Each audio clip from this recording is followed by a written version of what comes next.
Laurette asohoka muri asanseri yiruka cyane, dore ko rwose aba yakererewe, aba agomba kujya ku kazi byihuta.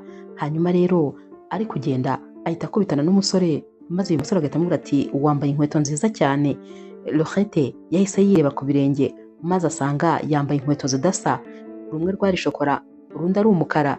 Yahise atangira kwitonganya ati nyamara nta mwanya mfite rwose wo gusubira mu rugo kugira ngo njye kuzihindura, ariko nanone nta yandi mahitamo yari afite kuko nyine asanseri yari asohotsemo yari iyo muri aparitema atuyemo. Yahise yongera asubira muri asanseri, ariko nanone asanga uyu musore nawe bagiye muri aparitema imwe. Uyu musore yahise amubaza ati nawe se urazamuka? Naho rero uyu mukobwa ati yego ndazamuka, uretse ko n'ubundi asanseri yacu irutwa n'akanyamasyo neza neza. Uyu musore yahise amubaza ati none se utuye hano? Naho uyu mukobwa ati yego mpamaze imyaka 7 yose, ibi rero narabimenyereye. Uyu musore nawe yahise amubwira ati nanjye narinje kureba ko nabona aparitema hano yo gukodesha, ngize amahirwe nkayibona byanshimisha rwose. Laurette yahise amubaza ati none se uri mariye cyangwa uri fiancé? Naho uyu musore ati ni ubwa mbere mbonye umukobwa uhita ubaza ibyo bintu mu buryo bwihuse cyane. Uyu musore rero yahise amubwira ati hoya rwose ntabwo ndi mariye ndetse nta nubwo mfite fiancé. Uyu mukobwa ati simbizi niba rwose landlord muri buze guhuza. Naho rero uyu musore ati kubera iki se? Laurette ati kubera ko adakunda abantu binjira basohoka binjira basohoka, ntabwo nyine akunda abantu bazana akavuyo hano, kandi atekereza ko abaseribateri aribo bantu ba mbere batagira gahunda, baba bajagaraye. Niyo mpamvu rero aba akeneye abantu bari mariye cyangwa se nyine umuntu ufite umufiancé. Uyu musore rero we ntabwo yumvaga ko rwose ari ibintu nyine biri buze kumugora. Ahangaha bakiri kuvuga ibi, ya asanseri yahise itangira kwizunguza, irizunguza bigeze aho ibirahagaze. Ikimara guhagarara uyu musore yagize ubwoba maze atangira kubira ibyunzwe. Naho rero Laurette ati ngewe ibi ngibi rwose ndabimenyereye, ni ibintu bisanzwe humura. Uyu musore ati ibi bintu nabiherukaga kera nkiri umwana, asanseri yigeze guhagarara maze rwose ngumamo ubwoba buranyica, baje kunsohoramo ariko ubwoba bwanyishe cyane, none n'ubu birongeye bimbayeho, ndi kumva nshyushye umubiri wose. Laurette yahise amubwira ati oya tuza, ngaho rwose humeka, zamura umwuka wongere uwumanure, uhumeke umve ko nta kibazo, humura mu kanya irongera ikore. Ni nako kandi Laurette yakomezaga akanda amabuto kugira ngo arebe ko yakora. Yarongeye rero irakora maze ahita amubwira ati ntureba se ibi rwose ni ibisanzwe turabimenyereye. Uyu musore rero yahise yiruhutsa maze ahita ahereza ikiganza Laurette ati nitwa Levis. Naho rero Laurette ati nanjye nitwa Laurette. Bose rero ubwo noneho bari babaye nkaho bamaze kumenyana. Uyu musore yahise amubwira ati ndamutse mbonye aparitema hano umunsi umwe twazasangira ikawa. Bakivuga ibyo asanseri yahise ifunguka. Ubwo nyine Laurette we yarageze aho ajya, nyamara wa landlord wabo nawe yaraje kwinjira muri asanseri. Yarinjiye maze ahita abaza Levis ati hanyuma se wa musore we wowe urashaka iki mu nyubako yanjye? Naho uyu musore ati hari aparitema narinje kureba. Landlord yahise amubaza ati uri mariye se? Naho uyu musore ati oya. Ufite fiancé se? Naho Levis ati hoya. Uyu mugabo yahise amubwira ati ntago ngewe njya nkodesha abantu b'imburamukoro, abantu batazi icyo bashaka mu buzima, igendere rwose ntabwo dushobora kuguha aparitema hano. Levis rero yaramwinginze kubera ko iyi aparitema yarayishakaga cyane rwose, ariko uyu mugabo yamubereye ibamba, aramubwira ati ntabwo bishoboka, igendere wikwirirwa wimarira umwuka, ntabwo nshobora kuguha inzu yanjye hano. Laurette rero yageze ku kazi yanakererewe, maze boss ahita amubwira ati uyu munsi rero mfite inama ku mugoroba, hari undi muntu tuza kujya kuvugana ku bintu byerekeranye no kumukorera amapublicité. Ya kampani ikora amapublicité amubwira n'izina ryayo. Uyu mukobwa yahise ubona rwose ko abaye interese, ati iriya kampani sinzi impamvu mba nifuza ko rwose umunsi umwe twazakorana, urabona se biri mu nzira nziza ku buryo bishobora kuza kwemera ko bashobora kuduha nyine ikiraka cyo kubamamariza. Naho rero uyu mubosi wese amubwira ati ndakeka ko rwose bishoboka cyane, ahubwo ku mugoroba uze kwitegura nta byo gukerererwa. Uyu mubosi wabonaga nyine aba yiyemeye cyane kuri uyu mukobwa, nubwo nawe nyine yari umukobwa bari no mu kigero kimwe ariko yabaga yamwiyemeyeho cyane. Hanyuma rero uyu Laurette yahise amubwira ati none se ubu ngubu ubundi nibaramuka baduhaye ikiraka nta kuntu wazareka nkazaba ari ngewe nyobora iyo gurupe izakora amapibulisite. Ati reba nawe dukoranye imyaka 6 yose ariko ntabwo uranyongeza umushahara cyangwa se nibura ngo umpe agaporomosiyo. Uyu nguyu rero ari kwisekera, uyu bosi we nyine yahise amubwira ati wowe gusa ku mugoroba ntukerererwe. Mu by'ukuri nta gisubizo namba yari amuhaye. Mu kanya gatoya rero Laurette yagombaga kujya gusangira na fiance we kugira ngo bakomeze gupanga ibintu byerekeranye n'ubukwe. Ahangaha bari ku meza Laurette yari ari kumubaza ati none se ibyo kugura intebe wabitekerejeho? Naho rero Ricardo ari nawe fiance we amubwira ati hoya natekereje ko twazarekeramo izanjye tukazajya ari zo twicaraho. Naho Laurette ati ariko ndumva n'ubundi ibikoresho byawe byose ari byo tuzakomeza gukoresha. Ati hanyuma se njye ninza nzazana iki? Ricardo ati uzazana imyenda yawe gusa bizaba bihagije cyangwa se utuntu dukeya two kuba wadekora mu nzu. Uyu mukobwa yahise amubwira ati ariko nanjye ibintu byose ndabifite, intebe ndazifite ndetse n'ibitanda. Ricardo yahise amubwira ati ntabwo twabona umwanya wo kubishyiramo, ubwo bizasaba ko tuzabiganiraho tukazareba ibyo twagumana ndetse n'ibindi twagurisha.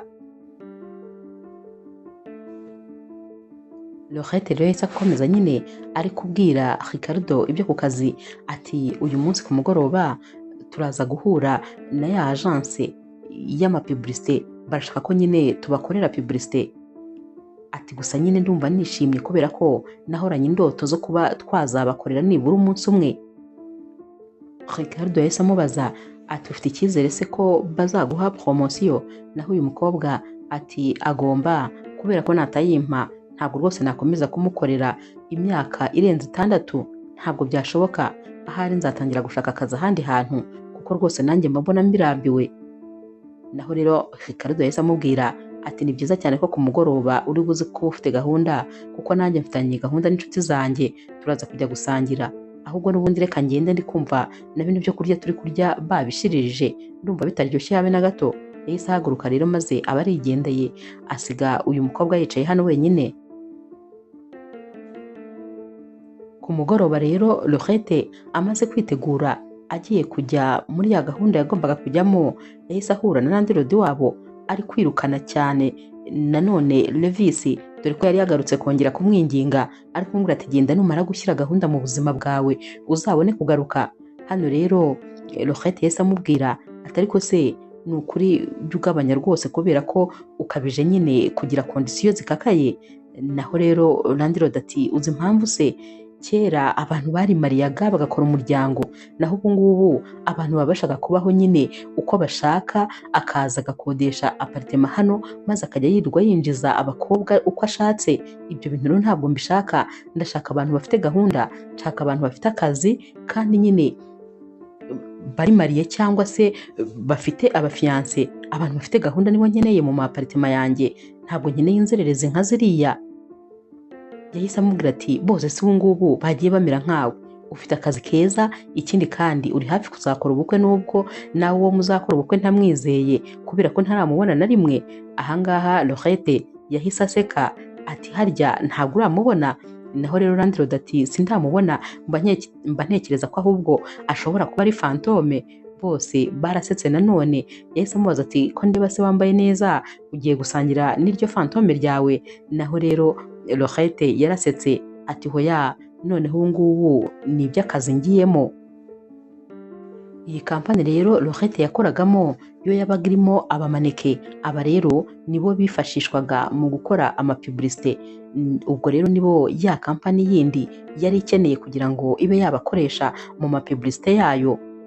Aha rero bakihagera wa mubosi wa Laurette yatangiye kumubwira ati hanyuma rero bosi naza kuza uramenye ntuze kubumbura umunwa uvuga, undeka aba ari ngewe mvuga wowe utega amatwi, ikindi kandi wandike buri kintu cyose kiri buze kuvugirwa hano. Ahangaha bosi wa Laurette yahise amubwira ati ahubwo nguri yaraje, ati dore uriya niwe mwami w'amapibulisite muri uyu mujyi wose. Laurette akireba yahise asanga ari Levis, wa wundi n'ubundi bahuye mu gitondo. Yaratangaye rero Levis nawe ahita aza abasanga, akimukubita amaso yahise abona ko ari wa mukobwa bari bari kumwe. Ahangaha rero yaramusuhuje maze ahita amubwira ati twagiranye ibihe bitangaje mu gitondo. Boss rero yahise amubaza ati muraziranye se? Naho Laurette ati twakwicara nta kibazo maze tugatangira, kuko ntabwo yifuzaga ko nyine babivugaho byinshi. Levis rero yatangiye kubavugisha maze nyine uyu mugore akajya areba cyane Laurette kugira ngo ataza gusubiza. Yatangiye gusubiza rero maze Levis ahita amubwira ati ariko ndashaka yuko Laurette ari we unsubiza kuko ndakeka ko biri no mu kazi ke. Laurette yarabanje arahindukira areba boss we nyine amwereka ikimenyetso cy'umutwe ko nta kibazo yasubiza kuko yari yabimubujije guhera kare ngo ntaze kuvuga. Bamaze kuvugana rero maze Levis ababwira yuko agiye kubitekerezaho ndetse azabaha igisubizo niba nyine ari yazabaha ikiraka cyangwa atazakibaha. Ahangaha ariko yabwiye boss wa Laurette ati none se mwambabarira maze nkavugana na Laurette umwanya mutoya. Uyu umubosi rero yaramubwiye ati nta kibazo, we yaragiye. Naho rero Levis yahise abwira Laurette ati twagenda se turi gutembera gahoro n'amaguru maze tukabasha kuvugana. Laurette ati nta kibazo. Bari gutembera rero hari mu masaha y'akagoroba rwose, akayaga kameze neza cyane.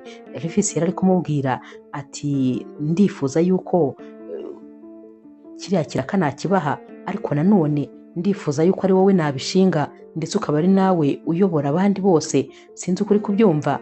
Naho rero Laurette yaratunguwe ati kubera Laurette rero yahise amubwira ati ukuntu bino bintu uri kubinshinga rwose birasa nkaho wagira ngo hari ikindi kintu uri gutekereza. Naho rero uyu musore yahise amubwira ati birumvikana ko atari gutyo gusa, ahubwo nyine ndifuza yuko iyi projet wayihagararira, ariko nanjye hari ikintu nshaka kugusaba. Uyu mukobwa ati mbwira twumve ko gishoboka. Naho rero Levis ati kubera yuko uba hari ahantu muri iriya apartment kandi uhabaye igihe kinini, ndifuza ko wamfasha kugira ngo tubashe gukonvenka landlord maze nanjye abe yampa inzu apartment yo kubamo. Uyu mukobwa yahise amubwira ati ntabwo bishoboka, kuva nyine utari fiancé ndetse ukaba utari na mariye, ntabwo ibyo bintu rwose bishoboka, ntashobora kukwemerera. Naho rero uyu musore yaramubwiye ati none se urabyumva ute uramutse ubaye fiancé wanjye igihe gitoya kugira ngo uriya mugabo abashe kuduha inzu? Naho rero uyu mukobwa yahise amubwira ati igitangaje rero nuko n'ubundi nsanzwe mfite umufiancé. Levis rero we yahise amubwira ati burya bwose se ufite umufiancé, none se asanzwe aza kugusura hariya? Naho rero uyu mukobwa ati oya, ntabwo ajya abona umwanya, akazi kaba ari kenshi cyane. Naho Levis ati ahubwo se sinumva ari ibisubizo, niba landlord ataramubona reka nyine ngewe nitwe fiancé wawe, ni igihe gitoya ntabwo tuzarenza ibyumweru 2 noneho anyihera apartment. Laurette yahise amubaza ati ariko se ubundi utambeshye iriya apartment urayishakaho iki? Uri umukire ufite amafaranga, apartment yose washaka wayibona, kubera icyo ushaka iriya apartment yo mu kavuyo? Naho rero uyu musore ati ndayishaka, ntabwo ushobora kubyumva, ndumva nshaka kuba hari ahantu, ahubwo ntahabona sinzi uko bizagenda, ndakwinginze bimfashemo, ndabizi ko izindi zose nazibona ariko iriya niyo yonyine nshaka, bimfashemo rwose kuko ndayishaka cyane. Levis yahise anamubwira ati ikindi kandi nta nubwo bizaba ari ibyo gusa, nuramuka ubimfashijemo bigacamo nzakwihera n'akazi muri kampani yanjye, kubera ko nabibonesheje amaso kuri ya muntu mukorana atari umuntu mwiza habe na gato, arikunda, ntashobora gutuma uvuga, kandi mu by'ukuri uba wamukoreye ibintu neza ariko aba yakwima ijambo, uba ubona ko nyine adakeneye kuguha agaciro ukwiye. Njyewe rwose niyo utabasha kubimfashamo ariko nazaguha akazi kubera ko uri umuhanga biragaragara. Levis rero yahise amubaza ati none se nibeshye ntabwo wakwemera gukorana na kampani yacu? Kubera ko abantu benshi rwose ni inzozi zabo kuba bakorana n'iriya kampani yacu. Laurette yahise amubwira ati wabimenye rwose ni inzozi zanjye, ahubwo wagira ngo wasomye mu bitekerezo byanjye. Ati noneho niba ari uko bimeze reka nta kibazo tubyemeranwe, ariko nanone ngomba kuzabanza kubwira fiancé wanjye ibyo ngiye gukora mu minsi mikeya, nzamusobanurira buri kimwe cyose azabyumva nta kibazo. Naho rero Levis ati nta kibazo uzamuvugisha ejo ubundi uzampa igisubizo. Laurette yaramubaje ati ubundi se kubera iki nta fiyanse ufite? Naho rero uyu musore yahise amubwira ati rero ntakubeshye, ibintu by'urukundo byo rwose ntabwo ari ibintu byanjye, nkubwize ukuri ko nta na rimwe ahubwo ndajya no mu rukundo, kandi nanone mba numva nta na gahunda mfite. Ubwo rero ntabwo rwose ibyo ngibyo biri mu bintu njya nshyira kuri gahunda z'ibintu ngomba kuzakora. Laurette we ntabwo yabyumvaga, yaramubajije ati none se ufite uburwayi ngo uzajya kwa muganga? Hari umuntu se wigeze kuguhemukira? Naho uyu musore ati hoya, nta muntu n'umwe wigeze ampemukira, ahubwo bisa nkaho ntarahura n'umukobwa unkora ku mutima ngo numve ko nyine ari uwo tugomba gukundana. Umunsi wakurikiye rero ibi bintu Laurette yabibwiye Ricardo, nawe rwose abyumva vuba, yahise amubwira ati yego ndabyumva ko ari ibintu bisa nk'aho ari ibisazi, ariko nanone kubera ukuntu nzi ushaka kuva muri iriya kampani yakurambiye, nta kibazo rwose uzabikore maze wibonere iyo poste, ndabizi ukuntu ushaka kuzakorana n'iriya agence. Laurette yahise amubaza ati none se ntabwo biguhangayikishije ko nakwitwa fiyanse w'undi muntu? Naho rero Ricardo ati kandi nyine twese tubizi yuko atari ibya nyabyo, oya rwose nta kibazo. Aba rero bahise banasezeranaho nta mwanya munini bamaranye, maze Laurette itamubwira ati wibuke kandi ko ejo tugomba kuzajya gusura jaride tuzakoreramo ubukwe. Naho Ricardo ati nta kibazo rwose nzaguherekeza. Gusa nanone Laurette yasigaye ari kubyibazaho, atari ko kubera iki sheri wanjye ibintu byose abyemera mu buryo bworoshye, ikindi kandi wagira ngo ntabwo ajya mfuhira. Buriya arumva ntacyo bimubwiye kuba ngiye kumarana ibyumweru 2 n'undi musore ndi kwitwa fiyanse we. Ariko nanone ntabwo nyine yigeze abitindaho, yahise avuga ati ariko buriya ni ukunyizera, ahubwo buriya ushobora gusanga ariyo mahirwe yanjye kubera ko anyizera cyane. Umunsi rero wakurikiye Levis yabajije Laurette uko byagenze, naho Laurette ati yabyemeye nta kibazo, ubu rwose dushobora gutangira gupanga ukuntu twajya kureba landlord. Uyu musore yahise amubwira ati ahubwo se urabyumva ute turamutse tugiye kuri uyu mugoroba? Ndumva rwose tutagomba gutinda. Aha rero bagombaga kugenda, maze nyine uyu mukobwa agapresenta Levis nk'aho ari fiyanse we kugira ngo bemere kumukodesha apartment. Aha kandi byasaga nkaho Levis ndetse na Laurette noneho bari basigaye bakorana amasaha yose kubera ko hari projet nyine bari gukorana. Ibi rero nta nubwo byari biri gushimisha boss wa Laurette, kubera ko ntabwo Levis yatumaga uyu mubosi atanga ibitekerezo, yamubwiraga ko ibitekerezo byose bigomba gutangwa na Laurette kubera ko ari nawe uyoboye nyine iyi projet. Ibi rero ntabwo byamushimishaga kuko busanzwe uyu mubosi wa Laurette yabaga ashaka ko ari we ugomba kuvuga, maze uyu mukobwa ntagire ijambo na rimwe avuga. Aha rero byari byicuritse kuko noneho Laurette niwe wari uri kuvuga wenyine. Ku mugoroba rero Laurette yari ahagaze imbere ya apartment ategereje ko Levis ari buze kuza. Yagiye kubona abona Levis aratungutse afite n'indabyo. Aha rero yahise amubaza ati ibyo ni ibiki? Naho Levis ati none se singomba kuba fiyanse nyine uzi gutanga keya? Uyu mukobwa yarazifashe arazihumuriza. Naho rero Levis yahise akora mu mufuka abakuyemo impeta ya fiyansaye. Ati ahubwo ugomba no kwambara impeta, none se nturi fiyanse wanjye? Ntabwo bishoboka ko waba uri fiyanse wanjye utambaye impeta. Laurette yarayitegereje ati none iyi mpeta ko ndeba ihenze cyane, iyo ugura iyoroheje waguze impeta ihenze bikabije. Naho Levis ati ahubwo se niyi gusa? Ati ugiye kuyigera nitagukwira urambara iyi ngiyi ariko umwereka indi ya kabiri. Ahangaha rero Laurette yarumiwe ukuntu uyu musore yatakaje amafaranga menshi yo kumugurira impeta. Levis ati humura, ibi byose nibirangira n'ubundi nzazisubizayo maze bansubize amafaranga, ariko nyine ugomba kuba wambaye impeta kandi nziza. Ahangaha rero yahise afata impeta maze ahita ayimwambika. Yahise mukwira neza, yahise amubwira ati urabibona se ko nzi kureba intoki za fiyanse wanjye maze nkamenya impeta iri buze kumukwira? Laurette rero yahise aseka, yahise amubwira ati hanyuma ngiye kugenda nyura inyuma ubundi nyine njye mu nzu, noneho wowe uraza kuza nk'ibisanzwe unyure nyine muri asanseri ubundi uze. Hanyuma rero ubwo izi ndabyo zo uzigumanye n'ubundi uraza kuzimpa, bari no kureba kugira ngo babone ko nyine ari ibya nyabyo. Laurette rero yaragiye maze ahita yinjira kwa landlord. Akimara kwinjira uyu musore nawe yahise yinjira. Landlord yahise amubwira ati wowe urajya hehe ko naguhakaniye? Ntabwo rwose nkeneye kuza kunyinginga kuko naraguhakaniye. Naho rero Laurette yahise amubwira ati uyu nguyu ni fiance wanjye, mbabarira rwose ubitekerezeho neza maze umuhe aparitema yo kubamo. Naho landlord ati fiance wawe? Ni nako kandi ubwo ngubwo Levis yateraga intambwe azayegera cyane Laurette anamufata ku rutugu ati sheri umeze neza? Ubona ko rwose barebana nk'abantu bakundana, bari no guterana imitoma wagira ngo koko ni ibya nyabyo barakundana. Laurette ati yego meze neza. Landlord ati none kubera iki ibyo bintu utigeze ubimbwira?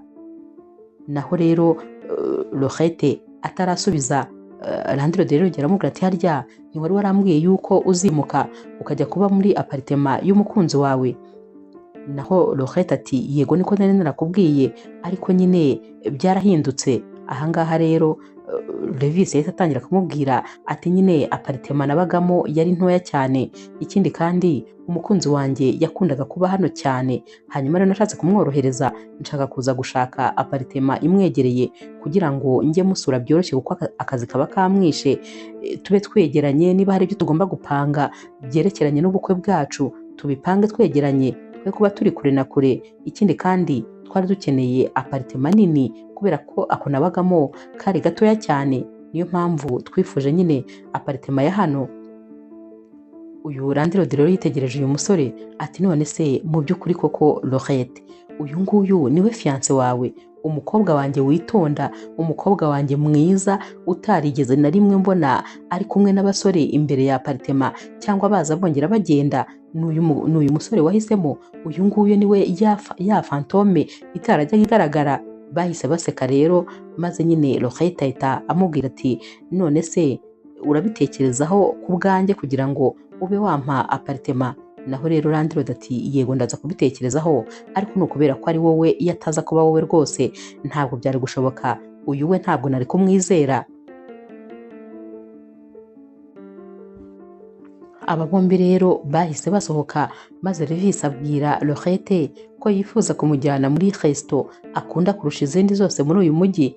Ahangaha yaramutembereje gatoya n'amaguru maze abagiye kumugurira ibyo kurya ku muhanda. Laurette akihagera yahise amubaza ati none se mbabarira umbwire ujya urya ibyo kurya byo ku muhanda?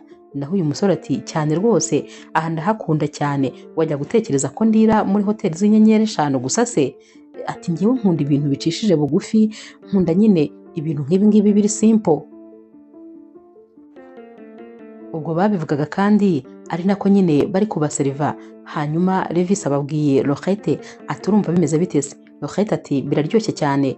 Bahise bagenda biyicarira ku gatebe kari hano ku muhanda bari kwirira, ariko nanone ari nako bari kuganira. Laurette ari kumubaza ati ariko kubera iki utagerageza kuzashaka umukunzi? Kubera ko urabona ko rwose ufite ibintu byinshi byiza, ufite akazi keza, hari ibintu byinshi wagezeho, ariko ukeneye umuntu mufatanya kugira ngo mubiserebure, ukeneye umuntu muba muri kumwe mwishimana. Sinzi impamvu rwose udakwiriye kugerageza. Ati none se ubundi uba wumva ufite ubwoba? Naho rero Levis ati urebye ntabwo ari ukugira ubwoba, ahubwo mba numva ari uko ntarabona umuntu wa nyawe. Birashoboka ko ari umunsi nzahura n'umukobwa maze ngahita mbona ari we mukobwa w'inzozi zanjye, nkabona ari we duhuza, nkabona ari nawe tujyanye. Batinze aha hantu rero bari kuganira, ariko bashoje Laurette yabwiye Levis ko agomba gutaha kubera ko mu gitondo ari bujyane na fiance we kureba jaride bazakoreramo ubukwe. Ahangaha Levis yahise amubwira ati wakoze cyane, hanyuma rero reka nguherekeze. Yaramuherekeje maze amugeza muri aparitema ye. Ibintu byanatangaje Laurette cyane, dore ko fiance we yamusigaga mu nzira. Iyo yamusezeraga yahitaga yigendera rwose akamusigaho, atitaye ko ari nijoro, atitaye ko kandi ari ahantu rwose hateye ubwoba. Yahitaga yigendera akamusiga. Naho rero yuwe yarabanje aramuherekeza amugeza mu rugo, abona kumusezera maze bose baratandukana.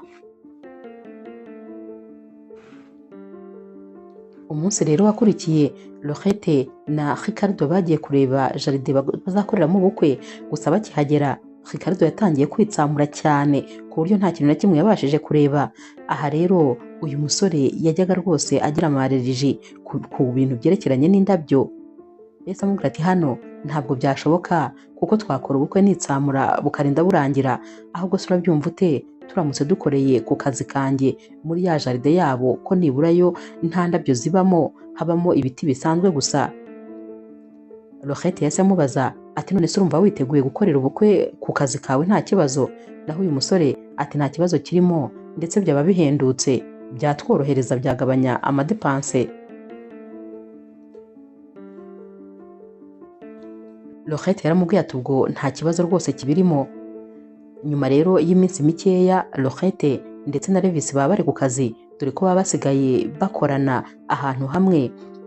Levis rero yabwiye Laurette ati hanyuma se urabona bigeze hehe ibya landirodi no kuduha aparitema? Naho rero Laurette ati ahubwo kugira ngo turusheho kumukonvenka, uyu munsi ku mugoroba uze kuza dusangire iby'umugoroba, noneho nawe tumutumire aze dusangire. Icyo gihe turaza kugerageza kumwereka ko turi abafiyanse bya nyabyo, maze atangire kugenda twizera. Ahangaha rero Levis yahise amubwira ati icyo gitekerezo ndumva ari cyiza cyane, ahubwo ndaza kuza maze ngufashe guteka, cyangwa ahubwo nze no kuba ari njyewe nteka. Yamubwiye rero ibyo yifuza kuza guteka. Naho rero Laurette ati gusa nyine uze kwitwararika kubera ko uriya mugabo ajya kurira mu mahoteli akomeye, ashobora kuba rwose ibyo kurya byose aba yarabiriyeho. Ubwo rero uramutse ukoze ikosa nawe urabyumva nyine waba wiyambuye amanota. Naho rero Levis ati ibyo byihorere, ndabizi neza ko ibyo ndi kuvuga nanjye mbishoboye kandi cyane, ahubwo ibikenewe byose ndaza kubizana. Laurette yahise amubwira ati ikindi kandi uze kuza kare kugira ngo nyine tuze kubona umwanya wo kuba turi kumwe, tubanze tumenyane, tumenye nk'amabara dukunda, amaniveriseri yacu n'ibindi n'ibindi nyine bigenda bidushimisha n'ibyo twanga, kugira ngo ataza kutubaza ibibazo maze ugasanga turi kwinyuramo. Levis yahise amubwira ati icyo ngukundira ni ukuntu uzi ubwenge, urumva ukuntu ibintu byose uba wabitekerejeho. Ndaza kuza kare rwose ntugire ikibazo. Ku mugoroba rero Levis yaraje maze batangira gutegura amafunguro, bayategura bafatanya, ari nako kandi bari kuganira baganira ahantu bagiye batemberera, dore ko uyu musore we yari yaratembereye mu bihugu byinshi. Yatangiye kubaza rero Laurette ati none se wowe wanganirije ahantu wigeze gutemberera? Laurette ati ariko se ugira ngo nabonye umwanya wo gutembera? Urumva ngisoza amashuri nahise mbona akazi, noneho mpita nkubitaho no kubona fiyanse, kandi fiyanse wanjye ntabwo rwose ibintu byo gutembera bikunda. Urabyumva sinari kuzajya ngenda njyenyine, gusa mba numva hari ibihugu nifuza kuzajyamo, ndetse rwose nk'ikiri ku murongo wa mbere ni nk'Ubuyapani. Mba numva nifuza kuzajya mu Buyapani ngatembera nkareba ukuntu hameze.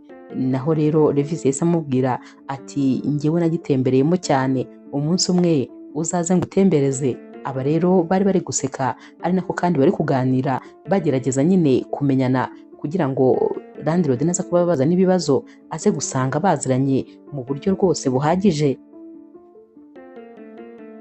Muri kano kanya rero Laurette yarebye hirya maze abona amafoto ye ari kumwe na Ricardo ari mu makadere. Yahise atangira kuyamanura ayahisha.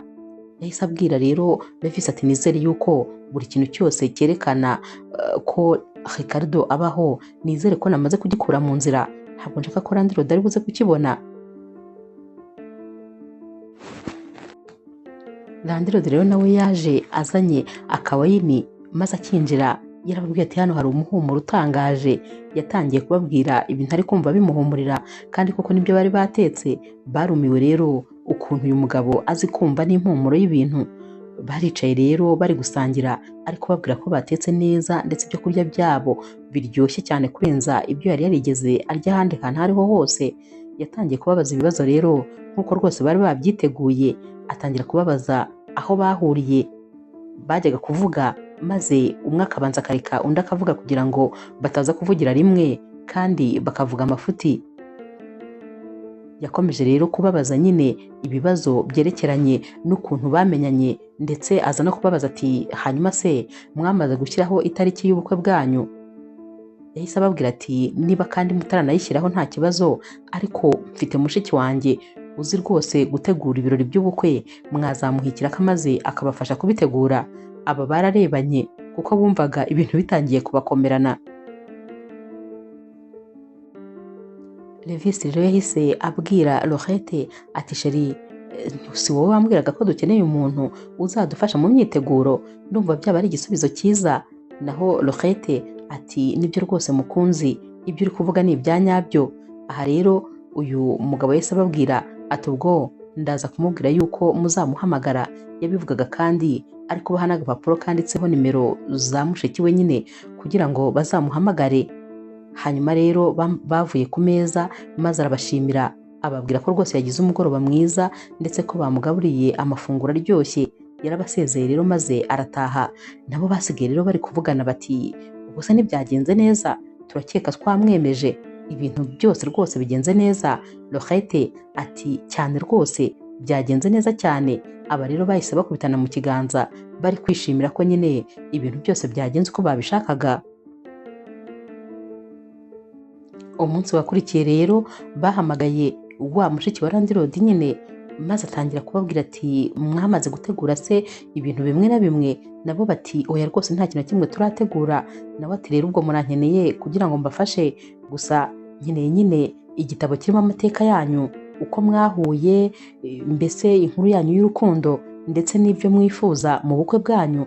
Ibyo byose mbisaba abantu baba bifuza ko mbategurira ubukwe, kubera ko iyo bampaye icyo gitabo cyanditsemo ibyo bintu bituma amenya ibyo bakunda, bituma amenya ibintu ndi butegure bizabashimisha. Ahangaha rero Laurette yumvise nyine bikomeye kubera ko ibi bintu byose nta byari bihari. Yabibwiye rero Levis ati tekereza ko yambwiye ngo tugomba kumuha igitabo kirimo amateka yacu y'urukundo, kirimo uko twahuye, mbese ubuzima twagiye tubanaho mu rukundo. Ati ibyo bintu rero birakomeye cyane. Levis ati njye ntabwo ndi kumva ko bikomeye, ahubwo ndi kumva ko rwose twabikora. Si ukubyandika se, si ukubitekerezaho maze tukabyandika, ni ukwimajina inkuru y'urukundo rw'abantu tukaba nyine twabyerekezaho. Muri kano kanya Levis yahise afata mashine maze atangira kwandika. Hanyuma rero Laurette yaramubajije atari ku wundi nkwibarize Levis, uba wumva uramutse ukoze ubukwe, reka dutekereze ko njye nawe tuzakora ubukwe, uba wumva twabukorera nk'ahantu hameze hate? Naho Levis ati mba numva twabukorera ahantu muri jaride hari indabyo nyinshi. Mu by'ukuri mu mutwe wa Laurette hahise hazamo hahandi wa mufiyanse we yanze, maze ahita amubwira ati hanyuma se ukumva nyine twakwiyakira nko mu yahe masaha? Uyu Levis yahise amubwira ati mu masaha y'umugoroba byaba biryoshye cyane. Ibi byose nibyo nyine Laurette yashakaga, ariko Ricardo akaba yarabyanze. Laurette yakomeje kumubaza ibibazo ati none se wumva nyine tumaze gukora ubukwe twazajya mu kwezi kwa buki hehe? Naho rero Levis ati numva twazajya mu gihugu ushaka ariho twazajya, ariko nta nubwo twajya muri kimwe, numva twajya muri byinshi bishoboka. Ahangaha rero Laurette yahise amubwira ati ariko se ko numva ibintu byose biri romantike ubizi, kubera iki udashaka gukora ubukwe? Naho Levis ati ariko sinakubwiye ko ntazabukora, ahubwo nakubwiye yuko igihe kitaragera.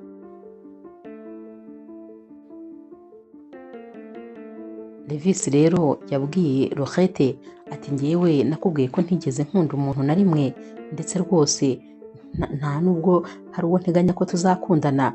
Naho rero Laurette ati none se nkwibarize, ubundi ntabwo urabona umukobwa na rimwe ngo wumve nyine uwo mukobwa uramwishimiye? Uyu musore yahise amubwira ati yego byambayeho, ariko ikibabaje ni uko nanone uwo mukobwa ntabwo rwose byari gushoboka ko twajya mu rukundo, nicyo kintu cyanambabaje. Aha rero uyu musore yari ari kuvuga kuri Laurette kuko niwe mukobwa wenyine yabonye akabona barahuza, niwe mukobwa yabonye akamwishimira, ariko mu by'ukuri yari afite fiance ndetse ari hafi yo gukora ubukwe, ariko ntabwo Laurette yigeze amenya ko Levis ari we ari kuvuga.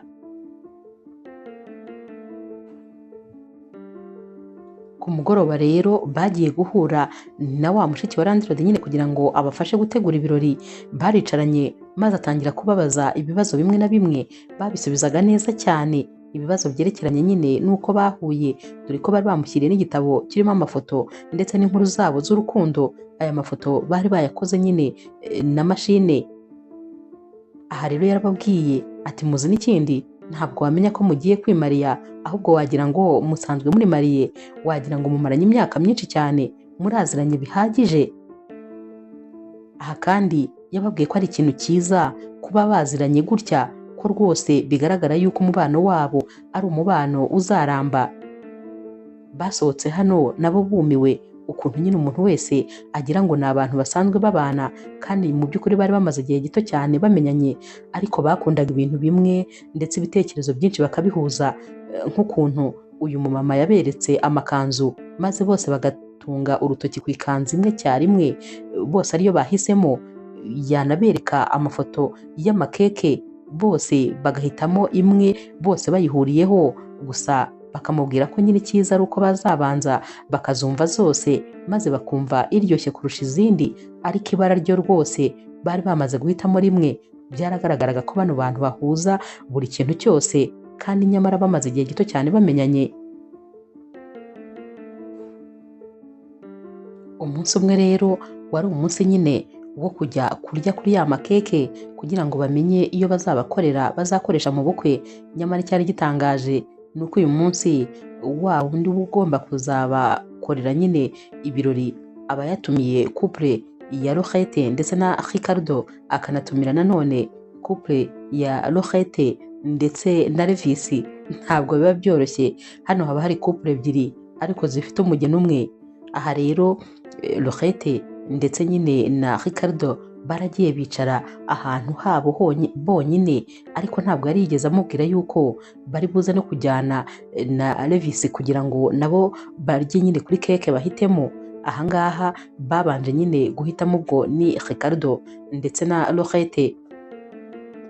Iyo rero Laurette yari yahisemo, Ricardo yamubwiye ko rwose ari kumva itameze neza habe na gatoya. Laurette yaramubwiye ati reka ndaje gatoya, maze ahita yikoza mu kandi gasare. Ubwo nanone yari agiye nyine kuba ari kumwe na Levis kugira ngo nabo nyine bahitemo keke. Yahise yongorera Levis ati rero ubu rwose mfite ibibazo bitoroshye, kubera ko ubu turi kuvugana Ricardo ari ku ruhande, nawe twaje guhitamo keke. Ahangaha rero Laurette yariye kuri keke maze rwose yumvira aryoshye cyane nanone, kuko yarongeye arya kuri ya yindi. Naho rero Levis nawe yayiriyeho maze atamubwira ati no keke iraryoshye, niyo twakabaye dukoresha mu bukwe bwacu. Ahangaha rwose Levis na Laurette ubundi nibo bahuzaga ibintu byose. Yahise ababwira ati nimumbabarire maze mumpe nyine akanya gatoya, ndaje ngiye mu bwiherero. Nyamara yari asubiye kureba Ricardo. Ricardo yahise amubwira ati ahubwo nabonye keke tugomba kuzahitamo, ati iraryoshye cyane. Naho rero uyu mukobwa ati yego nibyo iraryoshye, reka tuba ariyo duhitamo. Ricardo ati utanayiriyeho? Laurette yari agiye kumubwira ko yaziriyeho zose mu yindi sare, ariko ku bw'amahirwe ntiyabivuga, ahita ayiryaho maze ahita amubwira ati yego rwose ndi kubyumva ko iryoshye cyane, ubwo ari nayo twamaze guhitamo. Yahise amubwira ati ubundi se ko twamaze kuzumva, ubu nta kuntu nyine wakwigendera, ko n'ubundi nanjye ndibuze kuza mu kanya. Ricardo rero yahise yumva rwose banamubohoye cyane, yahise yigendera maze asiga uyu mukobwa hano. Nawe ahita yongera ajya kureba Levis, noneho yicara atuje, kubera ko yari abizi neza ko Ricardo yamaze kugenda. We ntiyari yigeze amenya ko hano hari hahuriye abagabo babiri, uwari ubizi ni Levis wenyine. Uyu muntu rero wari kubategurira ubukwe yababwiye ko nyine bakwiriye guhitamo n'indirimbo bazabyina. Nyamara Laurette ntabwo yari azi kubyina habe na gatoya. Naho rero Levis yamubwiye ko rwose ari byiza ko bazabyina indirimbo nyine bihitiyemo, ari nako kandi Levis ari kuzimubwira indirimbo 3 bashobora kuzaheraho. Yamaze kugenda maze Laurette ahita abwira Levis ati kubyina ati ibintu uri kuvuga ntabwo bizi, ati ngewe iyo ndi kubyina mba meze nk'ubwato bunini buri gutwarwa n'umuhengeri, mba ngenda njya hirya njya hino ubona rwose nta controle mfite. Ibi bintu byasekeje Levisi, yarasetse arapfa ati cyakoze ibintu uri kumbwira ndifuza kubirebesha amaso yanjye, ariko ni ukuri tugomba kuzabyina uko byagenda kose, ahubwo nyine dukwiriye kuba turi kubyitoza. Aba ngaba bari batangiye kuvuga ibintu byose banabipanga neza nk'aho koko ubukwe buhari, bari bibagiwe yuko ibintu bari gupanga ari ubukwe ariko butazigera buba. Aha rwose bari babyegereje umutima cyane. Umunsi rero wakurikiye, Laurette yafashe amakopi amwe n'amwe nyine ya mafoto ndetse na za nkuru zabo z'urukundo, maze abijyana ku kazi ke, byose abibika muri tiruwari yabikagamo amadosiye. Ikintu gitangaje rero, baratashye bavuye ku kazi, maze wa mukoresha we yaje kureba kugira ngo arebe ngo aho iby'akazi baba babigejeje, ngo kubera ko nta makuru bamuhaga, yaraje atireka nigire mu madosiye ye maze ndebe ahantu babigejeje. Yakubiswe n'inkuba rero ahuye n'aya mafoto ndetse n'izi nkuru z'urukundo, ndetse rwose byanagaragaraga yuko uyu mukobwa yambitswe impeta ndetse ari fiancé, dore ko nyine atari yarigeze abibabwira. Umunsi rero wakurikiye mu gitondo, Laurette yagiye ku kazi, maze akinjira yagiye kumva yumva abantu batangiye guturitsa ibipurizo ari nako bari kumuririmbira bati felicitation kuba nyine warabashije kwambikwa impeta. Yaratunguwe kubera ko iya nyayo nyine yari amaze igihe ayambitswe.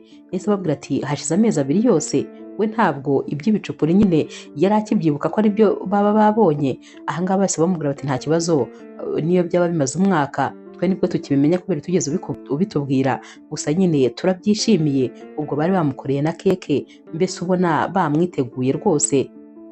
Yarishimye rero nawe nyine aranabashimira. Naho boss we yahise amubwira yuko yifuza ko ku mugoroba yaza kumuherekeza muri resto imwe nyine irenze yo muri uyu mujyi. Yamubwiye ko hari umuntu bari buze kuhura, ndetse rwose bari buze kuganira ku bya business. Ahangaha rero Laurette acyumva izina ry'iyi resto yahise atekereza kuri Levisi, kuko yakundaga kuyimubwira cyane, ndetse amubwira ko ariyo resto akunda cyane nanone kurusha izindi zose, uretse nyine ya yindi yo ku muhanda yo rwose yari yarayigize nkaho ari mu rugo iwe. Iyi resto rero ntabwo Laurette yari yayijyamo, ariko byari bimeze nkaho asanzwe ayizi kubera ukuntu Levisi yakundaga kuyimubwira. Yabwiye boss we ko nta kibazo ari buze kumuherekeza nyine nk'ibisanzwe, dore ko boss we nta hantu yajyaga yijyana, buri gihe yaramutwaraga akamuherekeza. Sinzi ukuntu rero boss wa Laurette yamurebye ku ntoki, maze ahita amubwira ati mbega impeta nziza, ati uyu musore azi guhitamo. Laurette yarirebye maze asanga yambaye ya mpeta Levisi yamuhaye, nyamara iya Ricardo ntabwo yari yarigeze yambara. Yahise avuga ati gute naba maze iyi minsi yose nirirwa nambaye impeta, gute abantu bose bamaze kubona iyi mpeta y'uyu musore? Yahise yiruka maze ajya muri biro ye ayikuramo, maze arayibika. Ari kuyikuramo yarebye ya mafoto yari nyine yabitse ndetse na za nkuru zabo z'urukundo, abona birasa nkaho binyanyagiye. Yatekereje ko ari umuntu ushobora kuba yabisomye. Yahise atekereza ati none baba bari kumfelicita ko nyine nabashije kwambikwa impeta, bari guhera kuri bino bintu bamaze gusoma, none baba bari gutekereza ko fiancé wanjye wa nyawe ari Levisi.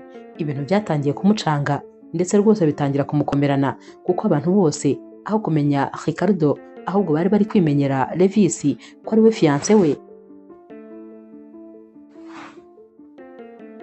Muri kano kanya rero Levisi yahise amwandikira akamesaje ati none se umeze neza, hanyuma se ku mugoroba ufite iyihe gahunda?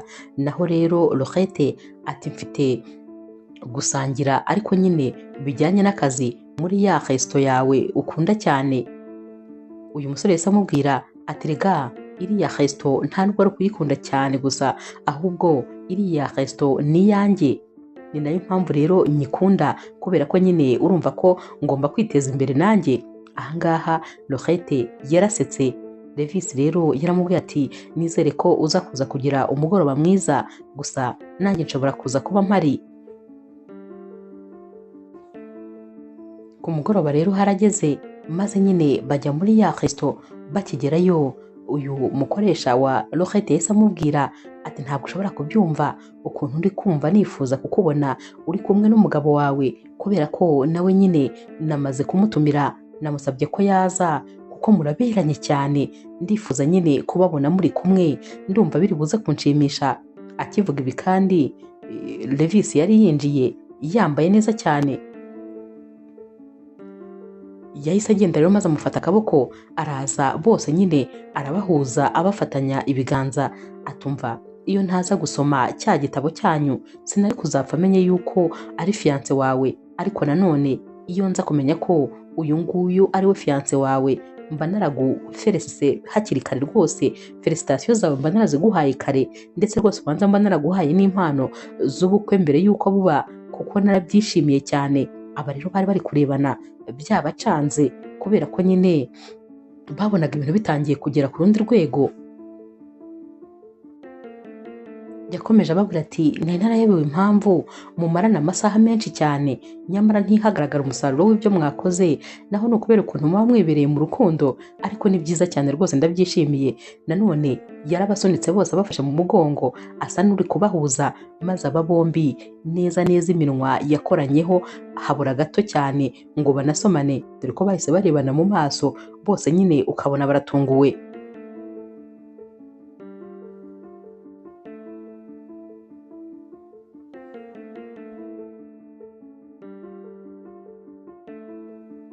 Bose rero uwa Rohette yakomeje amubwira ati muraberanye cyane kandi murakundana.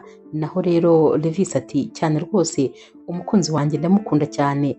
Ubwo nyine na Rohette yagombaga kumusubiza ati nanjye ndamukunda cyane, ari nako kandi banafatanya nyine ikiganza ku kindi, bagombaga kwerekana yuko bakundana. Uyu mukoresha rero wa Rohette yari kumubwira ati ndabishimiye cyane, sinzi impamvu mbona couple yanyu nakomeza nyireba. Abwira rero kandi Rohette ati wagize amahirwe kubera ko ufite umusore mwiza kandi w'umwana mwiza, ikindi kandi uzi gukora cyane, akunda umurimo, nawe ibyo ngibyo urabizi, uri mu maboko meza rwose, ndamugushimiye, uzi guhitamo. Ntabwo nari nzi ko rwose ari uyu musore muzabana, ubyumve ko nanjye bintunguye. Hano rero Rohette yahise abwira uyu mumama ati none se wadufasha maze rwose ukaduha umwanya mutoya, kubera ko ndifuza kuvugana na fiance wanjye ariko turi twenyine. Yahise ababwira ati nimugende ariko muhite mugaruka. Baragiye rero bajya ku ruhande, maze Rohette abwira Levis atumva ndakubwiza ukuri, noneho rwose ibi bintu ahantu bigeze ndabona nta garuriro bifite. Tekereza abantu bose bisa nkaho bamaze kubimenya. Reba mu gitondo bankoreye ikirori ku kazi, none reba n'ibi ngibi byo kudusohokana gutya bakaduhuza. Ibi bintu ndabona bigiye kwangiza umubano wacu, kubera ko rwose ibi bintu ntabwo nzi ko bizagera kure gutya. Abantu bose bagiye kugira ngo ni wowe fiance wanjye wa nyawe, noneho impeta yawe ndoburije kuyambara kubera ukuntu ihenze cyane, sinayibika kuko mfite ubwoba bwo kuyita, ntabwo nazabona amamiliyoni yo kwishyura. Kubera icyo ubundi wagiye kungurira impeta ubizi neza ko atari ibya nyabyo, maze ukagura impeta ya diyama ihenze gutya. Ahangaha yari ari kuvuga wagira ngo bamucometse, kuko yaravugaga nta kupe, byari byamurenze rwose. Baragarutse rero, bagarutse nyine muri sale, maze wa mukoresha wa Rohette yahise asaba ijambo, maze ajya kuri stage. Yaravuga ati ndakeka ko mwese mushobora kuba mwatekerezaga ko uyu mugoroba ahari dushobora kuba tugiye guhura kubera ibyerekeranye na bizinesi, ariko ntabwo ariko bimeze, ahubwo nyine mfite ikintu ndi guserebura kandi gikomeye cyane. Umukozi wanjye nkunda cyane Rohette afite fiance, afite ubukwe, yambitswe impeta. Ubwo nta wundi rero rwose wamwambitse iyo mpeta uretse Levis, umusore mwiza mwese muzi ndetse wifuzwa n'abakobwa bose. Nifuje rero ko twabasereburira rwose, kubera ko icyo ni igikorwa cy'indashyikirwa. Yarari no kubabwira kandi ati turabifuriza nyine urugo ruhire, turabifuriza umugisha muri byose, ndetse ibintu byose muzakora bizababera iby'umugisha. Ahangaha rero batangiye kuvuga bati nimuhoberane. Abantu bose batangira kuririmba bakoma no mu mashyi bati nimuhoberane kandi muhane bizu, muhoberane kandi muhane bizu. bayobewe icyo gukora, maze nyine Levis yahise amusoma ku itama ati ibyo ari byo byose nyine ndakeka ibi bihagije. Gusa ibintu byari bitangiye kujya ku rundi rwego kubera ko hano amafoto nayo yari ari gufatwa birumvikana. Abantu bose bari bari hano rero bari bishimiye iyi couple dore ko rwose yari inaberanye umuntu akiri kuyireba. Naho rero Laurette we yari yabuze aho areba, yatekerezaga ko ibi bintu byose bishobora kuza kugera kuri fiance we wa nyawe, maze akumva bishobora rwose kuzatuma ibintu byabo bitagenda neza, kuko nabo byari bitangiye kurenga uko yabitekerezaga, yaratangiye kubura controle y'ibi bintu. Ibi byose rero birangiye, Levis yaherekeje Laurette maze n'ubundi amugeza nyine mu rugo nk'ibisanzwe. Bahageze rero bahise basanga nyine landlord ari aho ngaho imbere yo kwa Laurette. Yabasabye ko baza maze bakaba bamuganiriza, ndetse rwose bakaba bari kwikinira n'agakino yakundaga gukina. Baragiye rero baricara maze batangira gukina nyine ako gakino. Yahise ababaza ati hanyuma se ibyo gutegura ubukwe bigeze hehe? Nabo bati rwose biri mu nzira nziza nta kibazo. Hanyuma rero yahise abaza Levis ati none se wambwira waramaze gutegura amagambo uzabwira umugore wawe ku munsi w'ubukwe? Naho rero Levis ati ntabwo ndayategura, ariko ninjye ngomba kuzayiyandikira, ntabwo nshaka kuzamubwira amagambo yanditswe n'undi muntu. Landlord yaramubwiye ati wambabariye se ukabitekerezaho maze ukambwira nk'ayo wumva nyine akuri ku mutima wamubwira. Uyu musore yahise amubwira ati ikintu cya mbere namubwira ni uko mu buzima ntari narigeze nitegura ko nazahura n'umukobwa umeze nkawe, umukobwa dufite indoto zimwe, umukobwa dufite ibitekerezo bimwe, umukobwa dukunda ibintu bimwe, mbese umukobwa duhuza muri byose. Nahoraga ntekereza ko ubuzima bwanjye bwose nzabaho ndi njyenyine, ariko nyamara kuva nahura na Laurette ibintu byose byarahindutse. Mba numva buri gihe naba mufite iruhande rwanjye, ndetse yari iruhande rwanjye mba numva ibintu byose ubuzima bwabashije kuryoha kurusha uko bwari bumeze. Mba numva bisa nkaho Laurette ari urumuri rumurikira icyerekezo cy'intambwe zanjye. Uriya mukobwa yahinduye byinshi mu buzima bwanjye. Mu by'ukuri uko yavugaga ibi ngibi yageze aho maze aratwarwa, atangira kubivuga rwose abyegereje umutima. Ntabwo yari akiri gutekereza ko yatangiye abivuga nk'ibintu bisanzwe. Aha rwose yari yamaze kubyegereza umutima, ubona noneho ko ari kuvuga ibintu ndetse ari no gutekereza. Laurette yari yumiwe. Umusore utarigeze akunda umukobwa n'umwe ku isi, hano yari ari kumutera imitoma ndetse amubwira ko ari ingenzi mu buzima bwe. Wabonaga rero Laurette nawe yatwawe cyane, ari kumva ijambo rimwe ku rindi uyu musore ari kuvuga. Aha rero Levis yakomeje ari kuvuga ati iyo ndi kumwe na Laurette mba numva nta bwoba mfite. Kera nahoranaga ubwoba bwo gukunda, ariko ndi kumwe na Laurette ibyo byose biba byarangiye, ndetse rwose ndifuza ko yazampora iruhande. Noneho ikindi mutari muzi ni uko ari we mukobwa wa mbere wabashije kwigarurira umutima wanjye. Ibi byose yari ari kuvuga byari ibya nyabyo rwose. Laurette we yari abizi ko ariko kuri ari kubabwira. Yamaze kuvuga ibi byose rero maze landlord amukomera mu mashyi ati ni ukuri ndishimye cyane, umukobwa wanjye ari mu maboko meza, kandi rwose nimukomereza aho kuko muraberanye. Yahise ababwira ati ikindi kandi mushiki wanjye yambwiye yuko mwamaze kwiyandikisha kujya kwiga kubyina. Nabo bati cyane rwose. Umunsi rero wakurikiye batangiye kujya kwitoza imbyino bazabyina. Gusa batangira kubyina, Levis yabajije Laurette ati none se urabizi neza ko ari ubwa mbere waba ugiye kubyina? Naho rero Laurette ati ni ubwa mbere ni ukuri. Levis ati ntibishoboka ko numva si intambwe zawe ziri kujyana n'izanjye neza, wagira ngo ahubwo usanzwe warakoze n'imyitozo. Aha rero barabyinnye. Laurette yari yishimye cyane. Basohotse Laurette yabwiye Levis ati wakoze kuntinyura. Naho Levis ati uzi ukuntu wabikoraga neza se, ntabwo rwose wamenya ko ari ubwa mbere. Laurette ati ni wowe wamazemo ubwoba, gusa byanshimishije ntabwo ushobora kubyumva, numvaga ameze nk'inyoni iri kwigurukira mu kirere, niba hari igihe nigeze ngira ibihe byiza ni uyu munsi, wakoze, ahubwo ndashaka ko tuzagaruka n'izindi nshuro nyinshi. Naho Levisi ati niyo twazi n'inshuro imwe gusa waba wamaze kubimenya burundu kuko n'ubundi urabizi. Rohete rero ibyishimo byari byamurenze, wabonaga nawe iyo ari kumwe n'uyu musore rwose aba yishimye cyane. Uko bagendaga rero hano mu nzira nyine bari kugenda batera sitori, barongeye babisubiramo ukuntu babyinaga, maze barongera barabyina nanone. Aba bombi barebanye mu maso maze baregerana hafi gusomana, gusa nanone barigaruye maze ntibabikora. Levisi yahise abaza Rohete ati hanyuma se harakurikiraho iki? Naho Rohete ati burije ngomba kugenda maze nkajya gutangira kuzinga ibintu byanjye bipakinga kuko harabura iminsi 2 gusa ngo nimuke, ngomba kujya kuba nyine muri aparitema y'umukunzi wanjye. Naho rero Levisi yahise amubwira ati yego nibyo birumvikana. Naho Rohete ati ahubwo ibintu byose ntazajyana cyangwa ibyo ushaka zaba intebe, dore intebe zo muri aparitema yanjye barazikunze cyane, nushaka uzazisigarane nta kibazo. Levisi rero yahise amubwira ati urakoze cyane, gusa nyine ubwo n'ubundi nizere ko ejo tuzongera tukabonana. Gusa warabibonaga ko hano buri wese ari kwiyumvamo undi mu buryo budasanzwe, nuko gusa Rohete yigaruraga kuko yibukaga ko afite fiance ndetse afite ubukwe.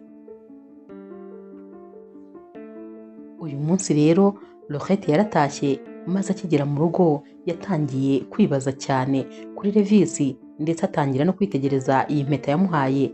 Yarayifashe maze ayegeranya n'iyo Ricardo yamuhaye, nta hantu byari bihuriye. Ricardo nyine rero yamuhaye akameta gatoya cyane ubona ko kadafite n'agaciro gahambaye. Naho rero iyi mpeta ya Levisi yari impeta nini cyane kandi nziza. Yarazifashe zose maze akajya azireba, arangije azirambika ku meza. Gusa nawe umutima we wari warangije gutangira kwerekera kwa Levisi, kandi mu by'ukuri ari ibintu bidashoboka. Umunsi wakurikiye rero Landlord yahamagaye Levisi maze aramubwira ati narabibonye neza ko wowe n'umukobwa wanjye rwose muberanye, ndetse narabibonye ko uri urukundo rw'ubuzima bwe, narabibonye ko uzi kumuha keya, kumufata neza ndetse umuha ibyishimo. Ubu ngubu aparitema nayikwemereye, niba ubishaka ejo rwose uzaze ufate imfunguzo ndetse nyine tunasinyane kontra kubera ko muraberanye cyane. Naho rero Levisi amubaza ati nawe warabibonye ko tuberanye? Naho rero Landlord ati wowe se ntabwo bibona?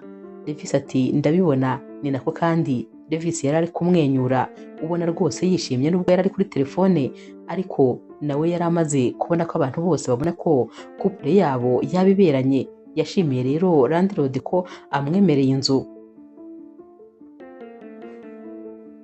Ku rundi ruhande rero Ricardo yatangiye kubona yuko ibya Rohete ndetse na Levisi bitangiye gufata indi ntera, dore ko yaratangiye kujya abona amafoto mu binyamakuru, ku mbuga nkoranyambaga, ndetse n'abantu bose bavuga yuko uyu mukobwa ari fiance w'uyu musore, ndetse uyu musore wari urenze cyane, wari mwiza, wari ufite amafaranga, mbese wari umusore wujuje buri cyose umukobwa uwo ari we wese yakwifuza. Aha rero nawe yatangiye kujya afuhira Levisi, nyamara Ricardo yari yaraheranywe n'akazi, ntabwo yajyaga apfa kubonera umwanya umukunzi we, kuko buri gihe niyo bajyaga gusangira yamusigaga aho bagiye gusangirira kubera ko yabaga amubwira ko afite akazi kenshi. Aha rero byabaye ngombwa ko ajya kwirebera Levisi, maze aramubwira ati ariko ubundi iriya aparitema urayishakaho iki mu by'ukuri ko atari aparitema irenze? Naho rero Levisi ati ndayishaka, wowe ntabwo ushobora kubyumva. Gusa yahise amubwira ati uri umunyamahirwe. Ubwo ni Levisi wabwiraga Ricardo ati kuba uri fiance na Rohete, uriya mukobwa ni umukobwa rwose udasanzwe. Iminsi tumaranye namaze kubona ko ari umukobwa udasanzwe, rero wagize amahirwe kuba ari umugore wawe, kandi rwose uzamwiteho, uzamufate neza, mbese uzakore ku buryo utazigera umutakaza mu buzima, kuko uriya mukobwa ni zahabu yigendera.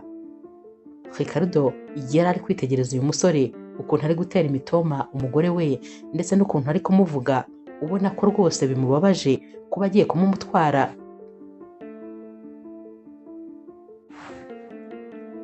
Ricardo rero wari umaze kubona ko ishyamba atari ryeru, yahise abaza Levisi ati none se ubundi aramutse ari uwawe uba wumva wamukorera iki? Naho rero Levisi yahise amubwira ati aramutse ari uwanjye namutetesha, namukunda kandi rwose namuha ibyishimo, mbese yazaba ari we mugore wa mbere wishimye ku isi. Ahangaha Ricardo yahise yicara hasi atitaye ko rwose hari no mu ivumbi, kubera yuko yumvaga ibyo bimurangiriyeho. Yatangiye gutitira ndetse rwose atangira kubura kontrole. Yarabibonaga yuko uwari umukunzi we atakiri uwe, kuko yarabibonaga ko uyu musore yamaze kumukunda. Ricardo rero yaratashye maze ahita ahamagara Lorette. Lorette yaramwitabye maze amusaba ko bahura. Bagihura rero Ricardo yahise amubwira ko rwose ibye nawe byarangiye ndetse ko n'ubukwe bwahagaze. Gusa ntabwo yigeze amusobanurira impamvu n'imwe, ariko Ricardo yaramubwiye ati navuganye na Levisi, ariko nyuma yaho nasanze rwose ntakwiriye gukomeza iby'imyiteguro yacu y'ubukwe. Lorette byaramurakaje cyane, maze kandi nawe ahita ajya kureba Ricardo, ahita ajya kureba Levisi. Yaramubajije ati wabwiye iki umukunzi wanjye cyatumye ahagarika ubukwe? Naho rero Levisi ati nta kintu gitangaje namubwiye, kuko icyo namubwiye ni uko rwose akwiriye kuzagushimisha, kuzaguha ubuzima bwiza, kuzakurinda umubabaro, kandi ibyo navuze ni ibintu bisanzwe cyane rwose. Naho rero uyu mukobwa ati biragaragara yuko guhura nawe byanyangirije ubuzima, bikaba bigeze naho binyangiriza umubano wanjye n'umukunzi wanjye. Tekereza yuko gushaka aparitema gusa bitumye ubukwe bwanjye bupfa, butumye ibintu byanjye byose bihagarara. Ubu koko nk'ibi bintu nzabivuga ngo iki? Nyamara akiri kumubwira ibi ngibi, Levisi yamufashe ku matama maze ahita amubwira ati ariko ntukababazwe nawe n'ubusa, niba nyine yahagaritse ubukwe nuko atari uwawe n'ubundi, buriya ntabwo yari mwiza kuri wowe. Naho rero Lorette ati ibi ngibi ntabwo wowe wabyumva, ninjye mbizi, ninjye nzi agahinda mfite. Lorette rero yaratashye maze ahita ajya kureba landlord. Yaramubajije ati umeze neza? Naho rero Lorette ati urebye ntabwo ari neza. Yahise yicara rero maze aramubwira ati burya bwose ntabwo nyine Levisi ataruzuza. Landlord yahise amwuzuriza ati ntabwo ari fiance wawe. Naho rero Lorette ati byose wari usanzwe ubizi? Landlord ati yego, nabimenye ahubwo ku munsi wa mbere, kubera ko narungurutse muri aparitema yawe maze mbona amafoto yawe ndetse n'umukunzi wawe wa nyawe. Gusa nanone narabyihoreye kuko rwose nabonaga uriya musore hari ukuntu nyine umwishimira, ndetse hari ukuntu iyo muri kumwe uba unezerewe. Niyo mpamvu namwihoreye ndetse nkanemera no kumuha aparitema, nubwo nari mbizi neza ko atari fiance wawe. Ibi rero byatangaje Lorette cyane. Naho rero landlord ati nubwo rwose byaba bitari byo, ariko ngewe nabonaga ahubwo ari we muberanye, nabonaga ari we wakabaye aba fiance wawe. Uriya musore ni umuntu mwiza, ndetse noneho ni umuntu mwiza kuri wowe, muruzuzanya. Nizere ko rwose bizakomeza. Naho rero Lorette ati oya ntabwo bizakomeza, kuko nabyo byarangije gupfa byose. Landlord ati ndababaye, kuko rwose uriya musore nabonaga yazavamo umugabo mwiza. Ati none se ni nayo mpamvu yampamagaye maze akambwira ko aparitema atakiyikeneye. Ahangaha nyine Levisi yari yabonye ko iyi aparitema yamuteje ibibazo byinshi, ndetse yari yafashe umwanzuro wo kuyihorera. Hano rero landlord yabwiye Lorette ati noneho ngiye kukuganiriza nk'umukobwa wanjye, hashize imyaka 7 yose uri hano, ariko uzi ikintu kimwe nabashije kubona. Naho rero Lorette yahise amubwira ati ko nishyura se inzu mbere y'uko ukwezi kugera? Naho rero uyu landlord ati yego nibyo, ariko hari n'ikindi kintu nabashije kubona, yuko wita ku bandi bantu kurusha uko wiyitaho. Kubera ko nyine aha kwa landlord hari nyirakuru ushaje cyane, yari afite rero injangwe. Iyi ngiyi Lorette yajyaga aza kuyigaburira atitaye ko ananiwe, atitaye ko avuye ku kazi, akayitaho. Mbese wahoraga ubona yita ku bandi bantu kurusha uko we yitaho. Aha yari ari kumubwira ati tekereza ukuntu kose ibintu byawe byangiritse kubera gushaka gufasha uriya umusore Levisi. Urumva ko mu bintu byose ukora nta kintu na kimwe kirimo wowe ujya wikorera ku kazi, uritanga kandi n'uwo ukorera ntabishima, ariko wowe uhora witanga. Ibintu byawe byose ndabizi, wagira ngo rwose mbana nawe. Ahangaha Laurette yari ari kubyumva ko rwose landlord we ibintu bye byose abizi. Aha rero uyu mugabo yaramubwiye ati noneho reka nkugire inama nka papa wawe. Mu by'ukuri wakoreye abandi mu buryo buhagije, kuri iyi nshuro ndifuza ko nawe wakora ikintu kigushimishije utitaye ku wuri bubabare cyangwa ku utari bubabare. Ndifuza ko wakwiha amahirwe ndetse ugaha amahirwe uriya musore, kuko yaragukundaga narabibonaga. We rwose ntabwo yigirishaga, ibyo yavugaga byose yaranabitekerezaga, yaragukundaga bya nyabyo bivuye ku mutima. Ndifuza ko rero wamuha amahirwe maze nawe ukiha ibyishimo, kubera ko rwose washimishije abandi mu buryo buhagije. Igihe kirageze kugira ngo nawe wishimishe. Laurette yaramubwiye ati yego rwose ibyo uvuga ndabyumva, ariko uriya musore ntabwo dukundana, kuko nta nubwo yigeze ambwira ko ankunda na rimwe. Naho landlord ati ngiye narabibonye ko agukunda kandi rwose ndabizi neza. Laurette rero yaramubwiye ati murakoze ku nama zose mungiriye.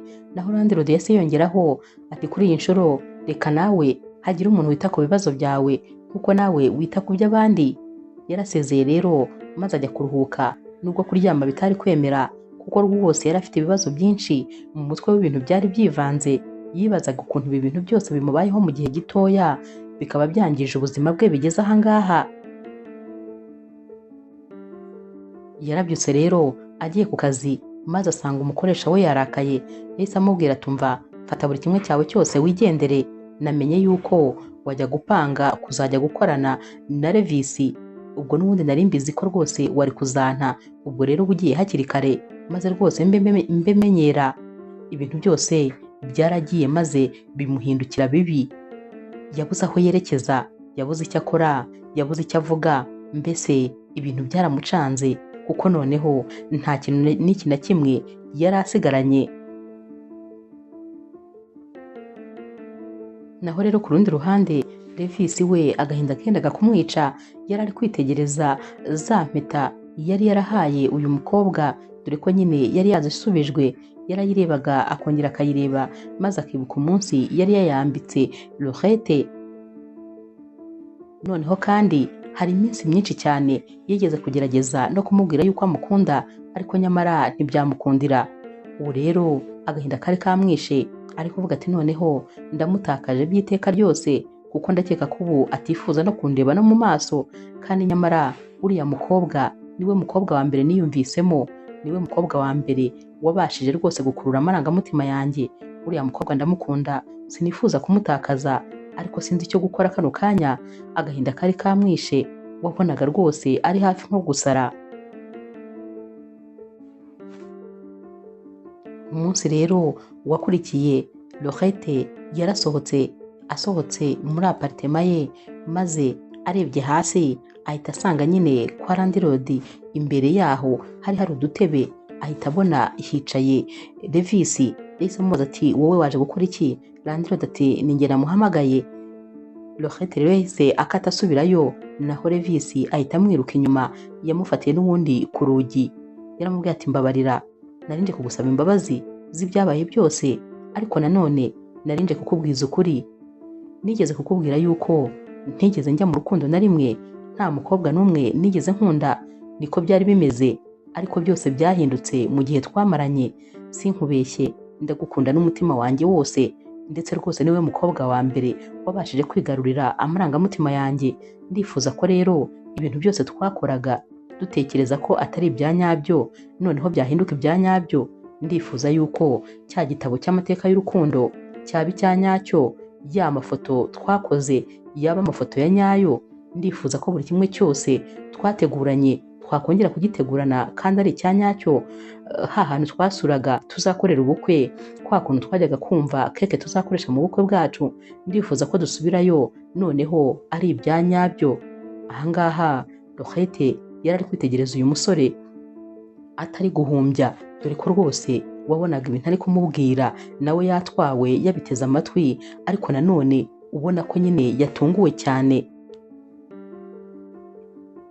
Davis rero we yakomeje kumubwira ati ndifuza yuko ahantu hose nazatembera twazaba turi kumwe, ndifuza ko ubuzima bwanjye bwose nazabumara iruhande rwawe, ndifuza yuko gutegura ifunguro rya nimugoroba twajya tubikora ari njye nawe turi kumwe, ndifuza ko wazaba mama w'abana banjye, ndifuza ko wazaba byose byanjye, ndifuza ko wazambera umujyanama, mbese ndifuza ko wakwivanga mu buzima bwanjye ku buryo buri kintu cyose najya nkora wajya uri iruhande rwanjye, n'igitekerezo cyose najya ntekereza ari wowe wajya ubanza kumbwira niba ari igitekerezo cya nyacyo. Ahangaha noneho Laurette yatangiye kumwenyura dore ko yari ari kwitegereza uyu musore uburyo ari kuvuga ibintu byose, ubona rwose ari no kubifiringa, maze nawe rwose bikamutungura. Davis ati ni wowe mukobwa nari ntegereje, ni wowe mukobwa w'inzozi zanjye, ni ukuri mu maso yanjye ni wowe nashakaga kandi uri byose kuri njyewe. Ndashaka kukubwira ko rero nagukunze kandi nagukunze n'umutima wanjye wose. Ibi ndi kukubwira ndi kubikubwira ari ibintu natekerejeho, ntugire ngo ni ibintu bintunguye. Naragukunze ahubwo najyaga kubikubwira maze ngasanga si wo mwanya mwiza wo kubikubwira, ndetse nta nubwo nagombaga kubikubwira kuko wari ufite undi mukunzi. Kano kanya rero ndumva rwose aricyo gihe cyo kukubwira ko uri umukobwa w'inzozi zanjye, ko umutima wanjye nawe ukweguriye. Ndashaka kukubwira ko ngukunda. Ahangaha n'ubundi uyu mukobwa yari akitegereza uyu musore, ariko nawe ubona yatwawe ndetse ubona ko emosiyo zatangiye kumurenga. Laurette rero yahise ahobera uyu musore maze bombi barasomana. Yahise amureba mu maso nanone maze aramubwira ati wikuri guvunika kubera ko nanjye ndi mu rukundo nawe, nanjye ndagukunda, umutima wanjye urakwishimiye kandi ndi kumwe nawe, ibyishimo ni byose. Aba barongeye barahoberana maze kandi barongera barasomana, ibyishimo byari byose. Ba bantu rero bari bicaye hasi babonye nyine abangaba bari gusomana maze batangira gukoma mu mashyi. Ubwo hari harimo Landlord, wa mukecuru ndetse na wa mumama wabateguriraga ibirori. Bahise bamanuka maze aba bose batangira kubabwira bati felicitation, turabifuriza rwose ko urukundo rwanyu rwakomera. Ahangaha wa wundi bateguriraga nyine iby'ubukwe bwabo yahise ababwira ati nta bigoye birimo kuko mwamaze guhitamo ikanzu, mwamaze guhitamo keke, ndetse rwose mwamaze no guhitamo dekorasiyo tuzabakorera. Aha bararebanye dore ko batari banakibyibuka. Naho rero Laurette yahise abaza Landlord ati hanyuma se ku byerekeranye na aparitema wari wamuhaye harya ubwo bimeze bite? Nawe ati iracyahari rwose, iracyamutegereje. Aha Davis yahise amubwira ati aparitema yanjye ndayikeneye kuko nkeneye kuba umuturanyi w'umukunzi wanjye, ndetse rwose nizere ko za ntebe nakunze tuzakomeza kuzicaramo. Ahangaha rero wa wundi wabafashaga nyine kuruganiza ibirori byabo yahise ababwira ati udusigaye ni dukeya, nizere ko natwe tugomba kudushyira ku murongo. Kubyina byo mwarabimenye, ndabizi neza. Imyiteguro urebye bisa nkaho rwose iri hafi kurangira, ahubwo nyine ikibura ni ugushyiraho itariki y'ubukwe kuko ibindi byose byararangiye. Kubera ukuntu rero bari baramaze kwitegura, bahise bavugana yuko batarenze ukwezi batarakora ubukwe kuko imyiteguro yose basaga nkaho bamaze kuyikora. Aba bombi bahise bongera barahoberana, ibyishimo byari byabarenze. Naho rero ba Landlord bo bahise babwira iyi couple bati muraberanye, hanyuma rero mureke tubiserebre. Batangiye kubinywera, ibyishimo byari byose. Nyuma y'ukwezi kumwe gusa rero bakoze ubukwe maze babukorera muri ya jaride Laurette yakundaga cyane imwe, ndetse Ricardo yarananiwe kwemera kuko yavugaga yuko yahageze atangira kwitsamura. Byari ibyishimo gusa, iyi couple yari yishimye. Bwari ubukwe bwari bwitabiriwe n'abantu benshi, ariko nanone baziranye n'aba bombi kubera ko Davis yari yaramubwiye ko atifuza ko rwose mu bukwe bwabo hazazamo abantu bataziranye. Ibyishimo rero byari byose. Ubukwe bwararangiye maze Davis abwira Laurette ko impano yifuza kumuha ari ukumuha poste noneho ashaka muri ya kampani ye. Yamubwiye ko akwiriye kwihitiramo, ko noneho rwose atanamugenera kubera ko uyu mukobwa yari umunyabwenge cyane, dore ko nyine na ya poroje bari barakoranye yari yarabaye poroje yabashije nyine gutsinda, ndetse rwose poroje yabashije kubageza kuri byinshi. Aha rero uyu musore yari yaramaze kubona yuko Laurette ari umukobwa udasanzwe, ndetse rwose ari umukobwa w'umunyabwenge cyane. Aba rero nanone barongeye barahoberana, maze Laurette ahita amubwira ati umunsi twamenyanye ni ukuri sinzigera nkwibagirwa, ikindi kandi nzagukunda ubuziraherezo. Naho rero Elvis ati nanjye ndagukunda cyane, dore ko ari nawe mukobwa wa mbere nabashije gukunda, kandi ni nawe wa nyuma nzakunda. Aba barongeye barahoberana, maze barongera barasomana, ibyishimo byari byose mu rugo rwabo. Inkuru yacu y'urukundo rero naho tuyisoreje. Mwakoze kuyikurikira. Niba ukunda inkuru z'urukundo zica kuri Zasha TV, ntukagende udakoze subscribe, like, share na comment. Ni inkunga ikomeye kuri twebwe. Ndabakunda cyane rero nk'ibisanzwe.